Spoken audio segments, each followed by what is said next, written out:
and getting the same amount of money being spent on digital, they got an incremental reach of 16%. So while we have averaged out in the user research about 11%, you see that number actually shifts quite dramatically. Here's another example from a very powerful auto brand, which also resulted in significant reduction in the impressions that they were buying, and also at the same time they were able to reach more. But sometimes people ask us, okay, this is great, we can get reach, we can do the same amount of stuff, we don't have to spend more, and how come Google is not asking for more money? How can we just spend the same money and get more from Google platform? But there's still more you can do with this. With DoubleClick again, we're able to bring in first-party data, like I mentioned previously. You can just get acted on. And lastly, I think one of my favorite case studies from the last year is Max Life. And we're honored and privileged to work with them despite all the sleepless nights they give us. But I think they really pushed us to deliver what nobody could have ever imagined would come on the back of a very, very niche category. So Max Life, as you know, all you know, is a term insurance provider. It's one of the so-called smaller guys, which is a massive, massive jump. Their search query, specifically on brand searches, went up by about 66%. That's again huge and unheard of.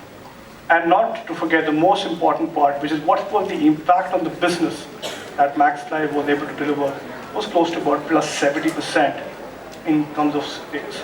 So that's the power of programmatic, not just from the point of view of getting you efficient reach or better reach for the same amount of money, not just having the ability to apply data on top of on all the inventory that you're buying, but it shifts businesses for you. It's just not the old school media buying that we do and we're habitual of doing. So one key thing, if I really want you guys to take away and walk out of this room, would be that this room is not about, this room believes in changing the way digital operates and has a positive impact on what the business is expecting from it. So why should you care? We talked about what you can do there, but why do you care about programmatic? I'll go through a couple of these very important steps just to give you more sense of what you can do with it. Of course, you talked about efficiencies on frequency, and this is something which is very, very well received in a market like India. The first point of, when people start using programmatic, the first thing they discover is how much frequency actually each publisher is delivering from them. A lot of us used to be very happy, which also means that you have some money to reinvest back into digital, and overall everything kind of goes in the cycle. And it's a constantly going process. What more I can do? I mean, India is a question that what more I can do? So we can also do a lot of creative decisioning on programmatic. We can actually choose to show different creatives depending on what stage of the journey that particular user is. That's option number one.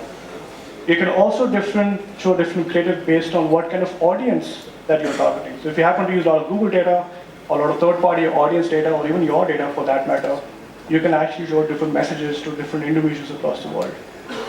Or within India. You can target people or show creatives based on new customers versus existing customers. And a very well-documented case study from Netflix recently that was announced out of Singapore. Netflix actually used their membership data to negate audiences who are already a Netflix customer and only show ads customers who are never been exposed to Netflix before and could potentially sign up for Netflix. For existing customers, you have an option of actually customizing the ad based on the 3 preferences you choose when you sign up for Netflix. Imagine how strong the proposition becomes when you're buying inventory, that you're not just going with a spray and play message to the same set of audiences, but you can segment the message that goes to market as well. And how do you do it? Actually, I have just one slide to show you how do you do it. We have something called the marketplace. This has a list of all the publishers around the world that we work with. You have 17 different parameters that you can segment the data on or look for the publishers on. This gives you last 7 days of inventory projections from each publishers. And here I've just happened to take an example of OLX, which has about 1.6 billion impressions over the last 7 days, close to about 10.3 million uniques. And each of these data cards actually can give you breakdown of what's the kind of demographics that you can reach out to, what's the kind of audiences that exist on the particular website. Can you apply frequency caps? What are the different kind of ad units? How much is mobile? How much is desktop? How much is display? How much is video? All of this at a click of a button. Why are we really after getting everybody programmatic? Hi. Remember those shoes you looked at the other day? Would you like to buy them? Hi. Remember those shoes you were looking at the other day? Would you like to buy those shoes? It shows up at the wrong time and in the wrong places, distracting us. Remember those shoes you looked at the other day?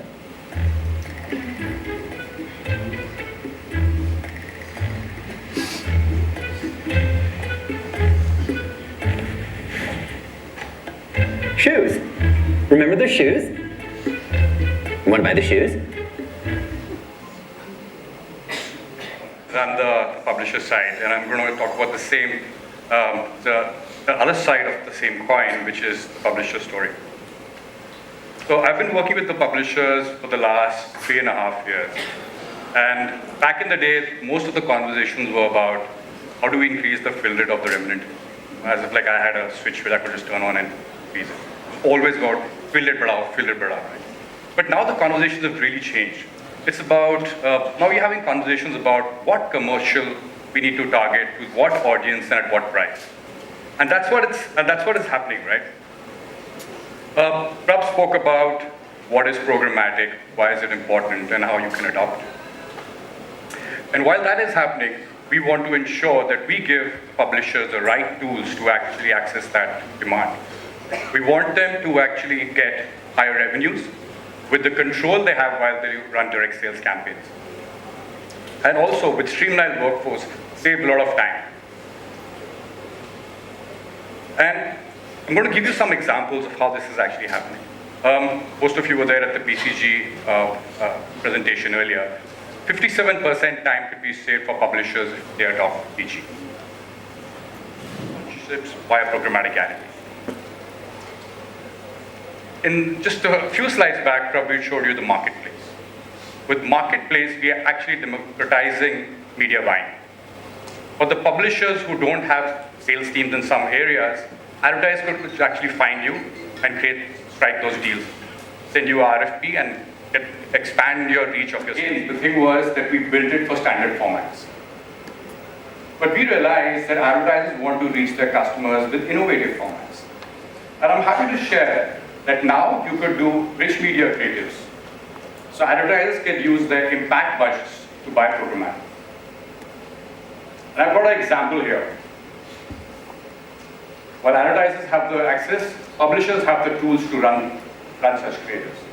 This is a creative from Renault, which ran on Times of India front page, roadblock. A lot of the buyers and publishers are surprised that this is happening. So this is happening, all this is live. So I'm going to show you a case study of Condé Nast and Mediacom. What they did was they adopted Programmatic Direct, and they saw huge savings on time, which they ended up using on other strategic initiatives.